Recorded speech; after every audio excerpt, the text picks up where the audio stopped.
so a lot of what we care about too with Orchids is really bringing together startups to really kind of build the future of fashion and bridge a lot of these kind of technologies together for those more higher adoption, higher value use cases of the future. And that's ultimately the genesis of this event. We really wanted to kind of create an opportunity for attendees to get to know what's happening in the fashion industry, all the different technology that's popping up, how it's solving some of the world's biggest problems, from circular fashion to better styling to all the different other problems that we know the fashion industry has. So that's really kind of the backstory behind Edge. We have been working together, Orchids and Spreads of Tech, to make this event happen. And so here we are, and I also wanted to thank our lovely panelists for making it out here, and I will hand it over to them for an introduction. I'll kick off. My name is Vivien. I'm the founder and CEO of Solaire. With Solaire, we leverage digital product passport to facilitate peer-to-peer resale and delivering royalty and data to brands. Think of us like a resale marketplace, but without a marketplace, because we believe that the future of resale is on network, not on marketplaces. Hi everyone, my name is Lauren Petrovic, founder and designer at Laurenti, New York. We are a fine jewelry and accessories company using blockchain to trace the provenance of our jewelry, powered by helping with a partnership with Solaire. So excited to talk about provenance and digital identity. Thank you. Hi, I'm Brian Yurachek. I'm the founder and CEO of New York Culture Club. New York Culture Club is a creative technology and lifestyle brand, and what sets us apart is embedding microelectronics such as NFC, RFID, BLE, and different types of fashion merchandise to forge new customer brand interactions. So we focus on authentication, track and trace, all of those traditional means of microelectronics, and then also that kind of post-sale customer interaction and brand interactions where we like to sit creatively.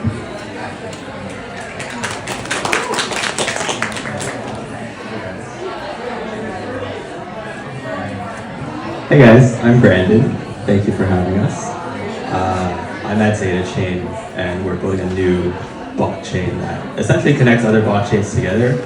That sounds very non-fashiony, but the goal is basically for things like NFTs, identity, if you're identifying garments on chain, for that to be fully future-proof and portable, regardless of what blockchain, Bitcoin, Ethereum, all those complicated things, to a point where you can abstract it and have the benefits without having to have every single user figure out like what network am I operating on and things like that.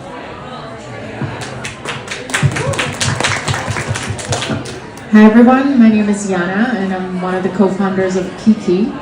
KIKI is a community commerce platform, and we launched in the beauty category originally. We launched 5 product categories together with our members, and our members vote and swipe on what are the attributes of the products that we create. And the products themselves are, like everybody else's products here, NFC tag connected and fully circular. And we believe in the future where brand communities should be participants, protagonists, and co-owners of the success that they create for the brands that they represent. So as you guys can see, we have such a wide array of perspectives here. We have blockchain, we have beauty products, we have diamonds, we have NFC platforms, and so many other things. So we have a lot of ground to cover. And so with that, I want to kick it off with Jana and ask, what is digital identity and why should everyone in this room care?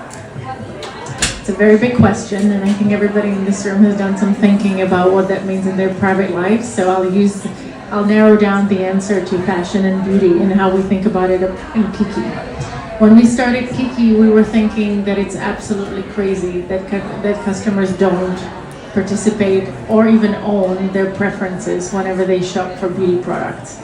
So maybe if you like Sephora, that's just next door, and Sephora thinks that your eyes is blue because you bought a blue eyeshadow, and then when you fill out your details in Ulta or shop elsewhere, there's data that follows you around the internet that extrapolates it with you having some awareness of it.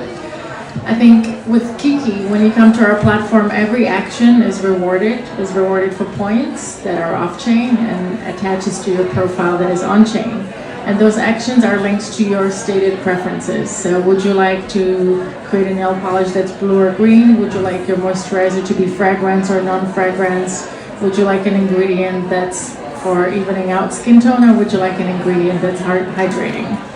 By participating with you this way, we're building a whole new data set for you that is yours and that you're sharing with us. And in our data infrastructure, it allows you then to connect to other communities based on those preferences. Obviously, at a great scale, the decentralized storage of ID, which is at the blockchain level, what we're all interested in, and it's a big question on how to execute on. I think it's in reality very, very far away from all of us, but I think there's principles of customers' co-ownership that you can honor even as a Web 2.5 business and as a business that uses tools that all of us here represent, and you can do business that way. So in the KIKI world, every action, even before you buy something, is rewarded. I say it in a very boring way. I recently spoke to a TikToker and he said, "What do you mean? So I get points even if I don't buy? Are you like a beauty bank?" I said, "Yeah, we're a beauty bank. Don't tell our lawyers." And I think the financialization and or different data stack around your personal preferences is a very important topic. We've all sort of sleepwalked into a Web 2 world where we are the advertising product. And I think it's not going to change unless we create a delightful experience around it, because it's just too easy to click and assume who we are. And so I'd love to hear from everybody here today that are builders to give us self-empowerment tools to own our data, how to make that delightful, and what does it really do for the customer. Because I think that for our generations of online shoppers, the fact that it's yours, it's too abstract. And even if it were perfectly true, from a blockchain perspective, it probably doesn't mean much. And so that's why I keep coming back to what does it do for you when you get something. And we feel very lucky. KIKI World is a community that rallies around beauty products and wants to make things, and so that joy is very visceral. And I think combining the frontier technology with something that makes you feel really joyful and makes a business model that makes sense is where we're excited to build, and hopefully build with everybody in this room. So hopefully that's an encouraging answer about no beauty ID, but digital ID, and making it work for you, not just being a conceptually purist on a blockchain that's public but you can't access. For sure. Very, very beautiful explanation of kind of just even the value of Web3 and what it provides. I think, we've all kind of seen how Web2 just took all of our information and monetized it and gave us nothing. And I think that's really the power of Web3. And I think, tools like KIKI and startups like KIKI and New York Culture Club and so many other kind of co-creation digital identity startups are really kind of giving back users their data and their power. So it's very exciting to see that coming to beauty, into fashion. And so with that, I kind of want to switch over more into kind of what co-creation means, how digital identity actually empowers co-creation, and I'd like to hand that over to Lauren to share a little bit more about that.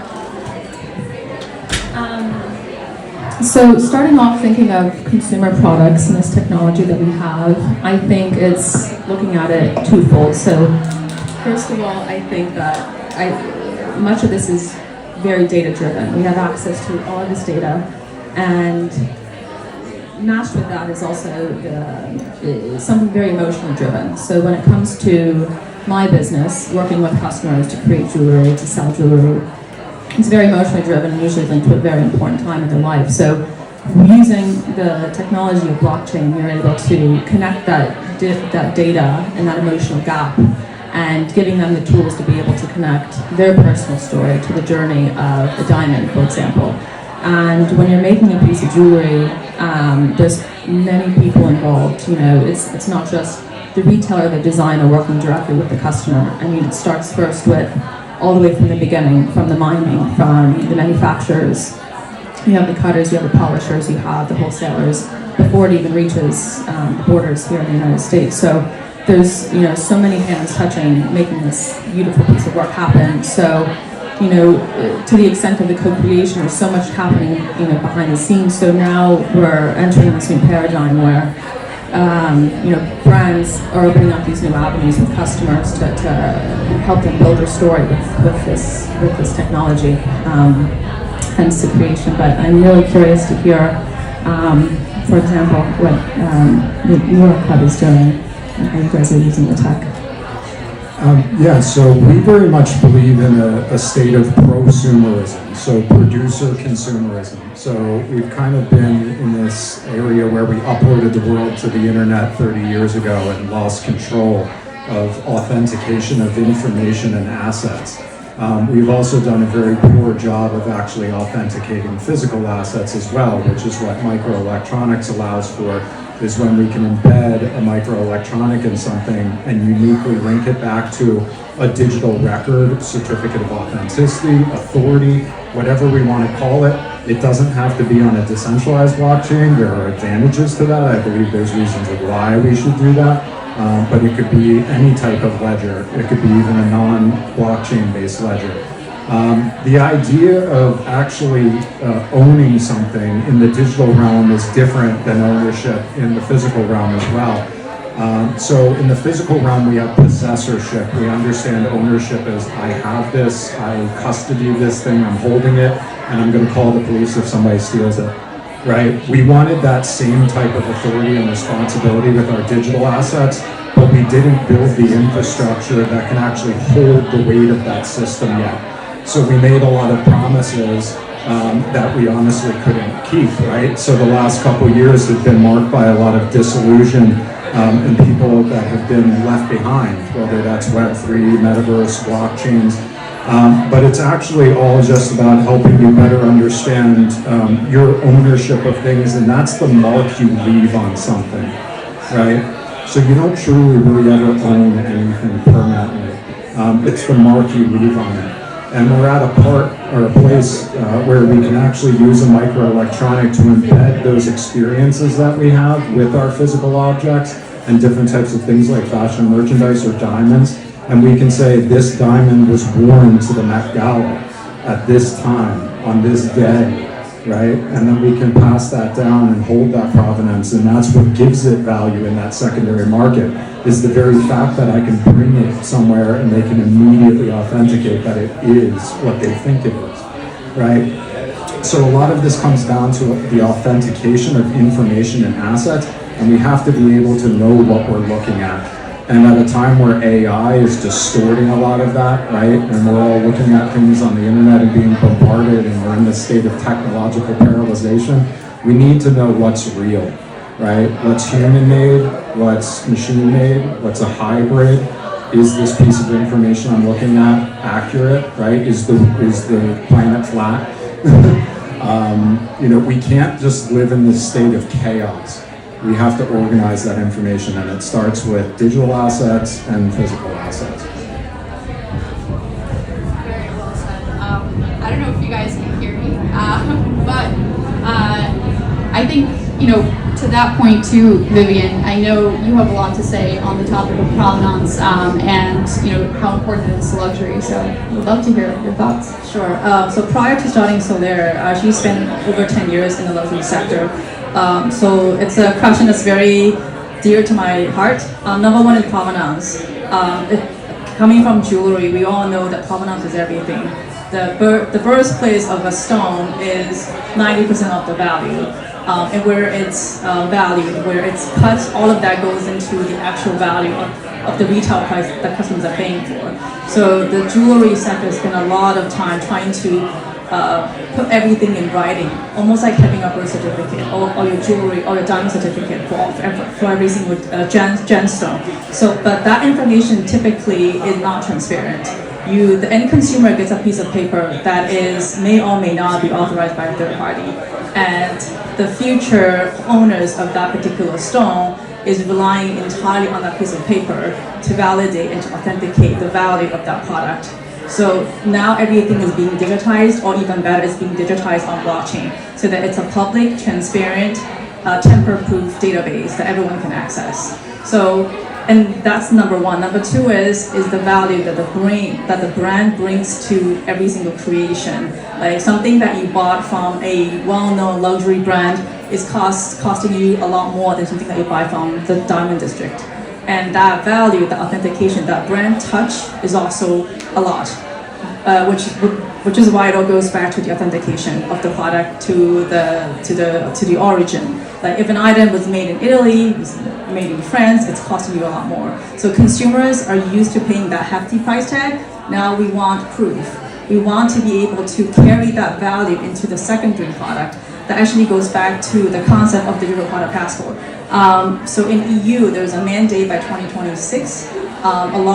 Majority of the physical product has to have a digital product passport. So it's almost like humans having a passport when you travel.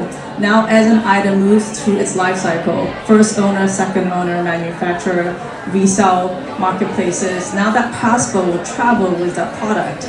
And every stamp, every milestone that it makes gets a stamp on the blockchain. So that is pretty significant, particularly when it comes to the secondary market. And I'll touch that in the next sector. So I'll leave it here. Perfect.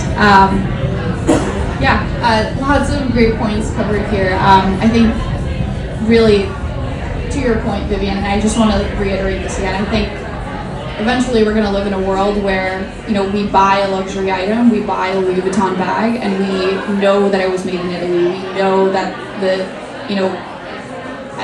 whatever material it was, leather was sourced from this farm, from this, farmer. And we can prove all of those things rather than just believing a brand and believing their claims that they're making. And I think this also goes for sustainability too, where you can also, not just believe that Nike is doing, using ethical labor, but they can actually prove where their labor is coming from through these things. So lots of really great sort of applications to being able to storytell with blockchain. And I think to that point too, Jana, I think that's something that KIKI is really good at, is being able to storytell and also co-create.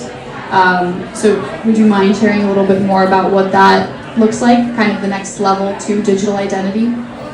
Sure. So in the KIKI world, we look at every object as a set of attributes. I'm holding Pretty Nail Graffiti, which was our first customer co-created product. It's actually a peelable, odorless nail polish, and was based on this simple thesis that whoever decided that we can wear 7 lipstick shades a day if we want to, but nail polish is for a week or 3.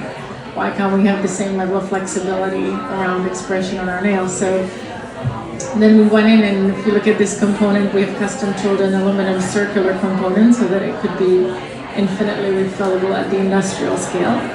And then we put an NFC tag in a custom chamber, which is in the cap. It's an encrypted NFC tag that pairs to your account, and when you pair it to your account, you get points, and then when you return it to us and refill it, you get points. So a fully circular ecosystem. Now, of these 31 attributes, if we were to co-create each of them with you, we will have a product in 3 years, and that's not very fun. And so we thought, how do we make co-creation real?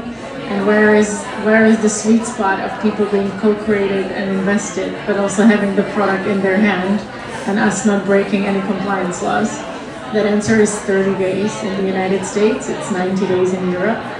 And so when you come on kiki.world today, you can vote on certain attributes depending on the product category. So for this, because it's in the hand, it's a nail. And 30 to 60 days later, depending on which shade wins, I can tell you a rule of a thumb, the hardest one and most expensive one to make always wins.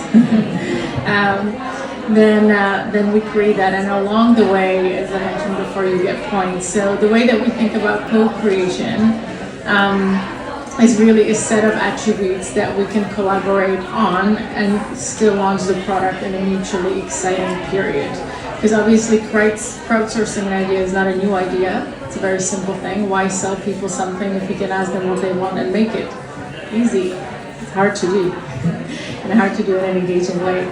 So with some of our upcoming campaigns, you'll see things like swipe features where we ask artists for nail artwork to be submitted, or where we ask for packaging suggestions. We're about to unveil a really exciting collaboration with an artist in April. And oftentimes artists that we work with don't want to co-create. They have a very clear thesis of what they want to put out in the world. And so oftentimes this idea of a co-creation is less of a romantic idea, but it's more of an economic model of, is there a demand for what you're doing before you put it out in the world?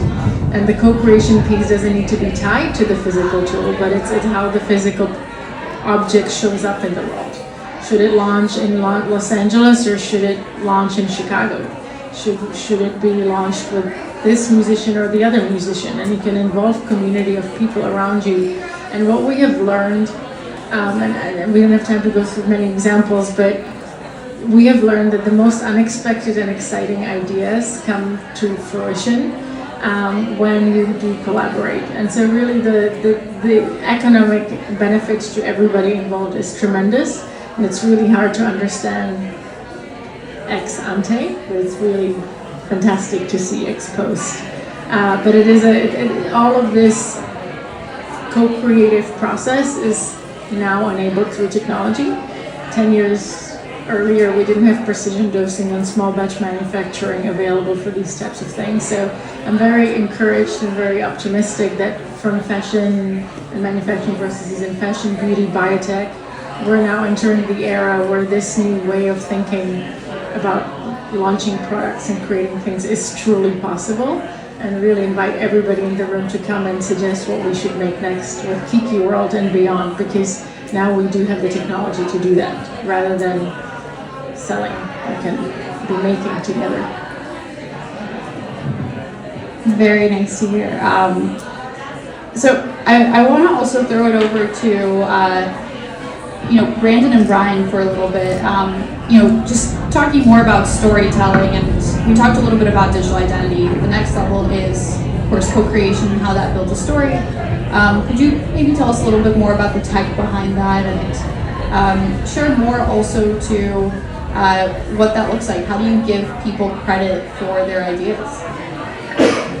Yeah, I mean, first, I think that's really cool that you guys are working on. I think one piece that has not been possible is getting your identity on chain, and that's something that's been enabled in the past 1 to 2 years, say. And just taking a step back, when you think about what it takes for someone to want to contribute to a thing or a project, or even wear a piece of clothing, it's kind of getting credit for it.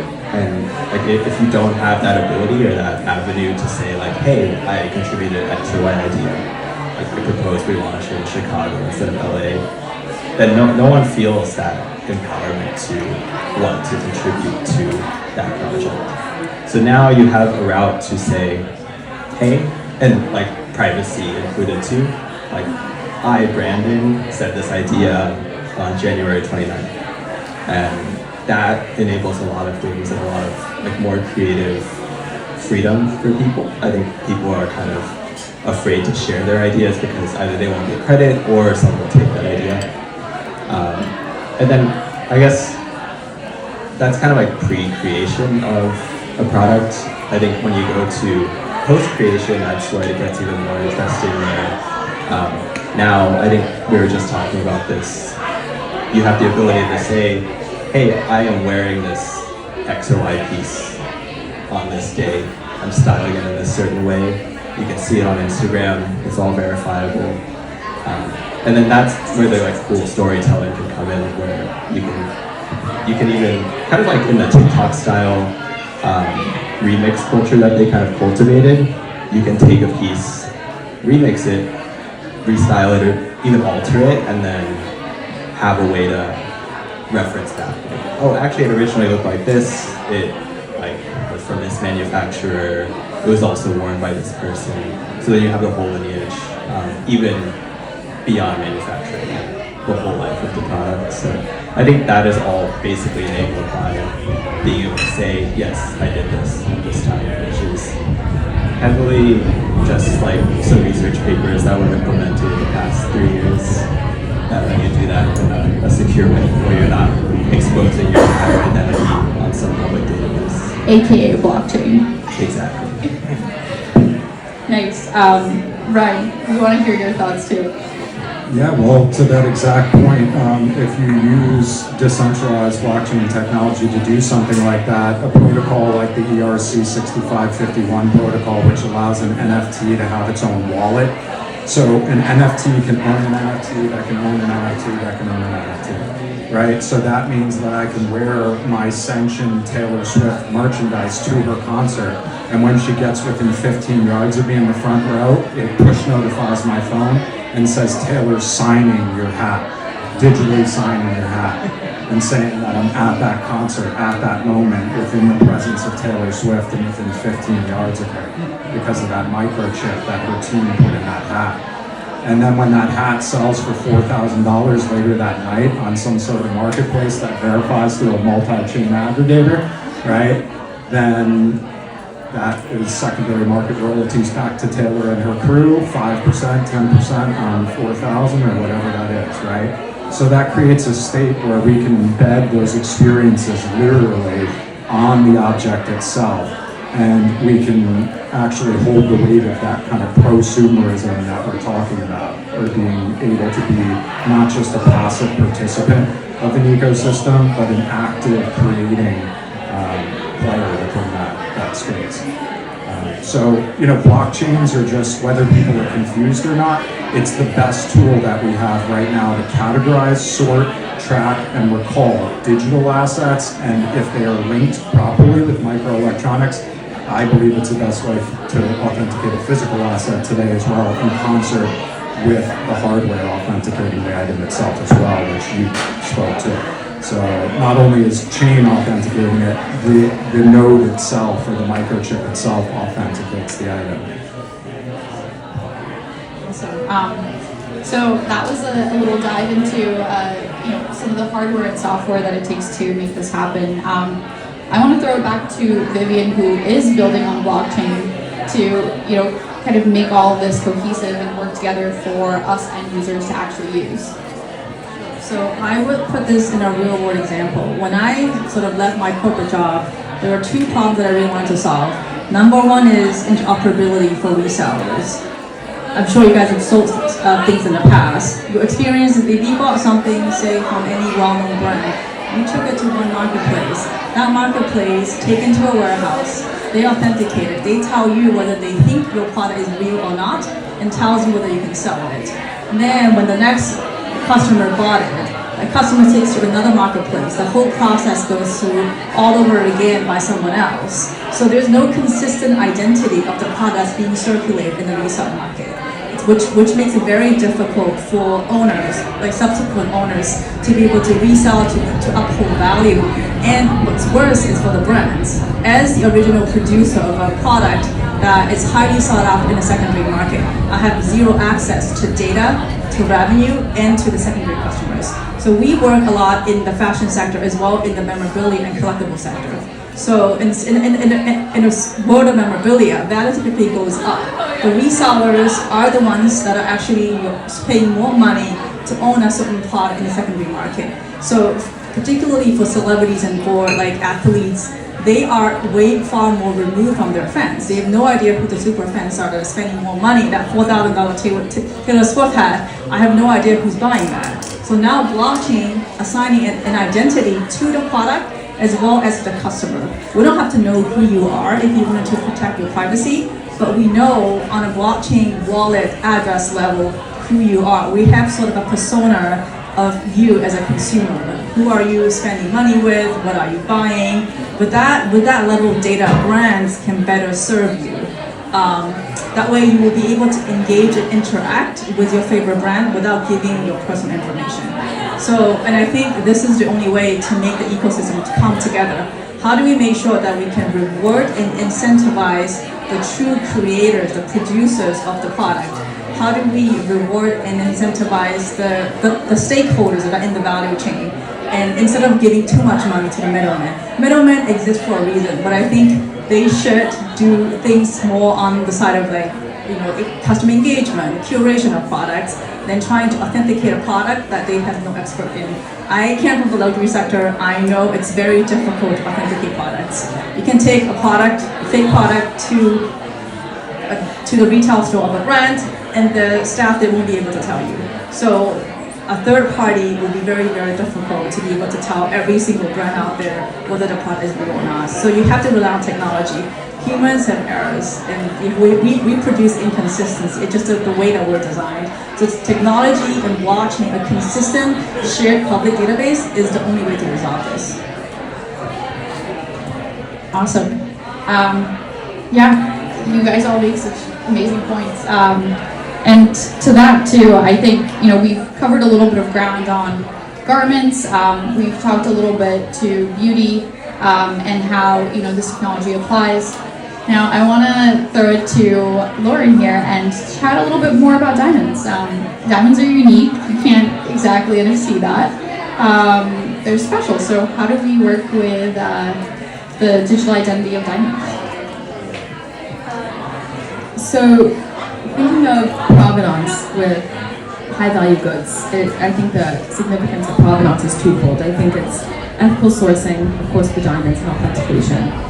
I think when you're dealing with any high-value good, like diamonds, like fine jewelry, that global supply chains become increasingly complex as it's tracked and traced, and blockchain is one of the big solutions for that.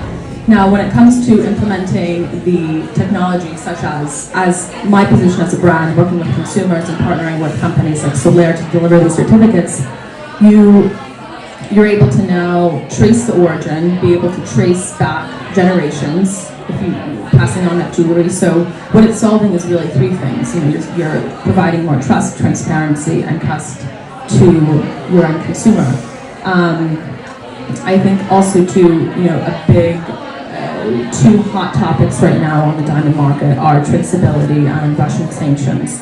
And right now there's a very serious G7 certification scheme going on in talks now, which pretty much is proposing a solution with blockchain to create a digital identity of rough diamonds. So essentially, as rough diamonds are mined in either Africa or Canada or wherever may have you, they're going to be rerouted back to Antwerp to get certified to ensure that they're non-Russian goods before they enter in the market. So that is, I think when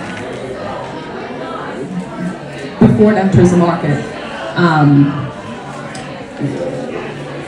blockchain is creating this solution where it's now creating less fragmentation, more connection, and sitting right now, so much data is lost when goods are going downstream in the market, and with blockchain you're able to fill those gaps.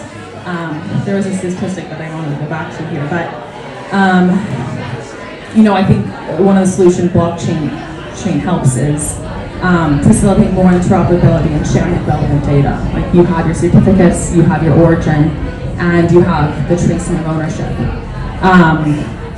So as a result, I think blockchains are becoming more interconnected, less fragmented, and allowing for more traceability. So it's not helping eradicating the trade of conflict diamonds, but also enhancing consumer trust in the industry and also in retails and brands. Totally. And I think to your point about kind of conflict diamonds, there's so many things that come from conflict. And so being able to know what comes from conflict and what doesn't, where it comes from, helps consumers make more educated choices that align with their decisions. Exactly. So previously in the past, how the diamond industry has been rife with scandal and fraud. In the past, everything has been a paper trail. Everything has been tracked by the Kimberley process, which was a result due to conflict diamonds back in the 90s. I'm sure you've all seen the movie Blood Diamonds launched in 2006. So jewelers now, suppliers, jewelers, they all have a line on their invoices that says this came from non-conflict zones. How can you actually prove that? Anyone can put that on their own invoice. So blockchain is creating that. What's happening is, going back to the certification scheme, is is going to be proposed very similar to a SWIFT system, like the US dollar banking system. High government oversight, increased regulation, which is going to provide more opportunity for stakeholders involved in the community to be able to be more accountable for their transactions, which at the end is going to be transferred down to the consumer, which is a very good thing. I want to add one more thing. EU always seem to be ahead of us. So France just passed a law, I think it was last week, because there's a huge value difference with lab-grown diamond and natural diamond. And obviously all the brands of lab diamond try to sugarcoat it by calling it a fancy name. So France just made a law that all lab-grown diamond has to be called synthetic diamond to really differentiate natural and synthetic. Again, it's something that consumers already pick up from the marketing content, but when you look at the certificate, it's very clear whether the diamond came from a mine or from a lab. So, to your point with the lab-grown diamonds and naturals, I think that's a very big topic now. It's all goods under a carat are even in the industry as they go downstream, they're being swapped for natural metal. Yeah. Very, very interesting to kind of hear the, even just how relevant this is on a legal level.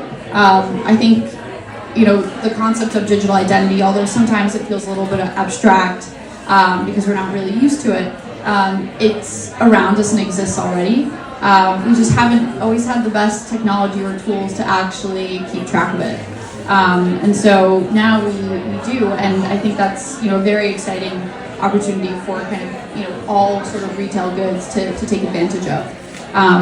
So with that said, I want to thank again our panelists for sharing their thoughts. And I'd like to open up a Q&A. I mean, there's so many interesting topics here, so I want to throw it out there for anyone to ask any questions.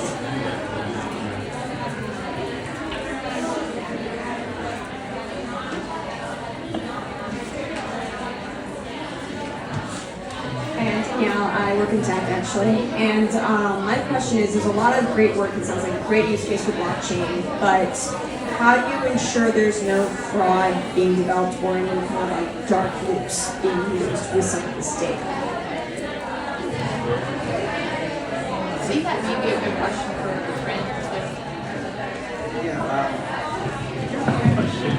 Yeah, so like, my background is in product management and user experience research, and part of that is understanding like how can things be used in a way that's not expected or in a negative way from the initial intent. Because a lot of technologies used are created with the notion of like very altruistic purposes, being able to ensure lots of value, but there's always going to be people that want to get in and use it differently and potentially create havoc, right?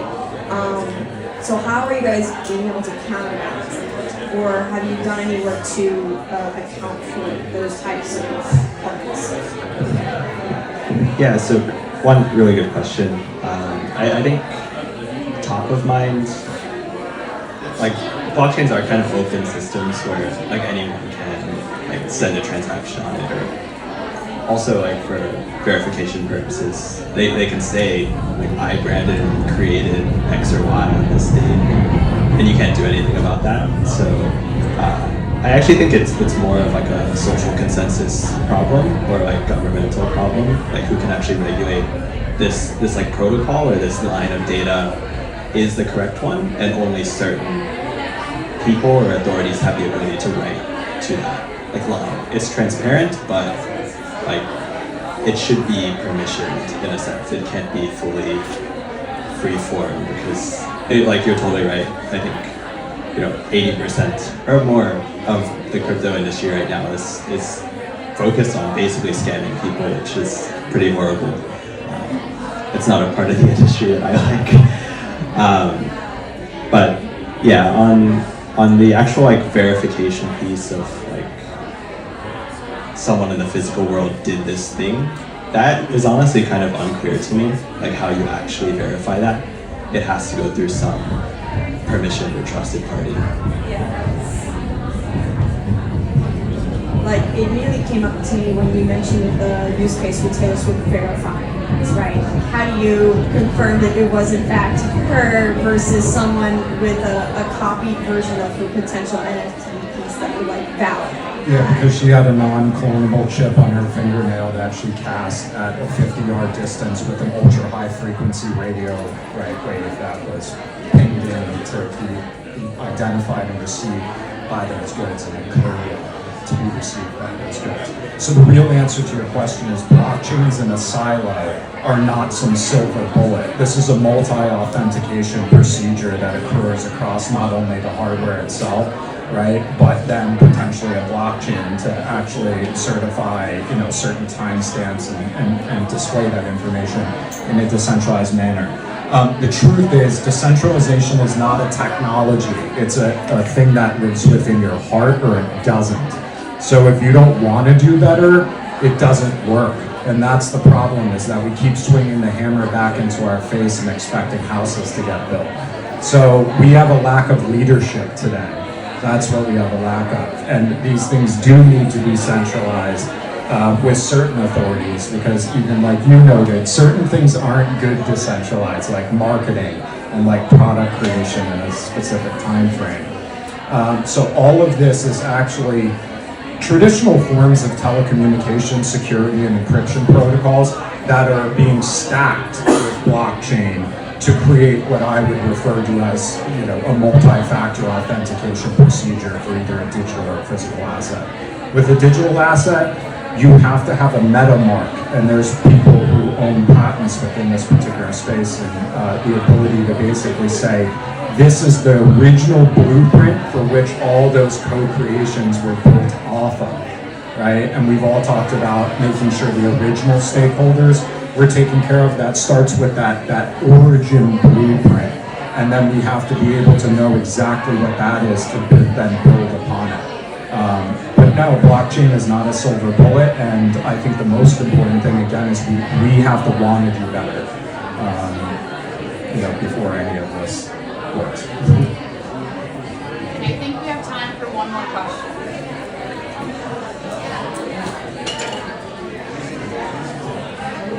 Thank you. I'm just curious about, you mentioned how we will have in the future the traceability for the final customers, and as well for the producer and the designer of the goods. So my question is, if the owner, producer of the goods will have a percentage of the following transactions, will this affect the customer wallet by raising the prices for the second-hand customers or the thrifters, let's say? I think I'll take this one. So we've done a very deep pricing analysis of all marketplaces. If you're selling anything that needs to be authenticated, or the value goes into the brand, you're paying an upwards of 20 to 40% at any marketplaces. But if you are doing it using a blockchain authenticated royalty, which the percentage could be as low as 1 to 3%. We actually work with a number of luxury products. They don't actually care about the royalty as much as the data. Making 3% of a resale price, they can sell one handbag, and that will cover for lots of transactions. So it's more about the data that they care about. Is that data will feed back to their first-time pricing. Are they underpricing? Are they overpricing? Are they overproducing or underproducing? That data help them to serve you better and run a more efficient business, essentially making the business more sustainable. So the way that this will work is to incentivize every stakeholder in the ecosystem, from the manufacturer, the brand, the first customer, and all subsequent customers. Everybody benefit from this shared history, pay a lower fee, and everyone gets what they want, whether it's a lower transaction fee or a cut of future transactions or that data, which essentially to brands are worth way more than the royalty. I hope that answers your question. Jana, I don't know if you wanted to chime in on that. I'll jump in real quick though, just the actual banking portion of that. So blockchains were originally created to increase the velocity of money. So it's really expensive to move money, to make money and to move money around the planet. So that's originally what like blockchains Satoshi Nakamoto and that whole thing was set out to do. So a lot of people think of it as like a this plus this, but Bitcoin is this minus this, right? So it's like all the ATMs and tellers and all the things that actually went into the rigor of those transactions, or DTCC and all these archaic banking laws. We're removing a lot of that as well. So from a decentralized finance perspective as well, these transactions and all the friction on those transactions is being reduced like tenfold. Any more questions? We have time for just one more. Any bold takers? Okay. Well, in that case, everyone, thank you for participating in our panel.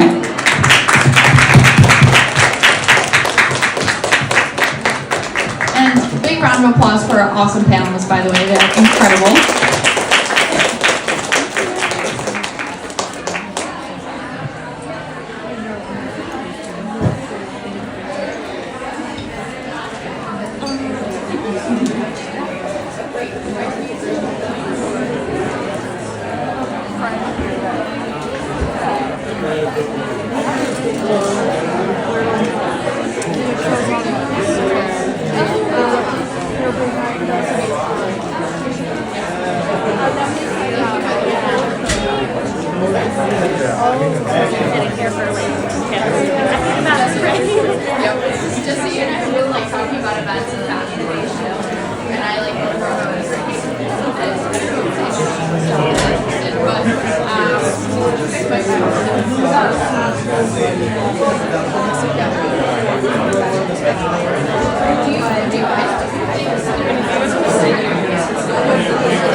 I'm trying to keep like at least like this little square free.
And like, if I was the person on the other end, I was like, so bad.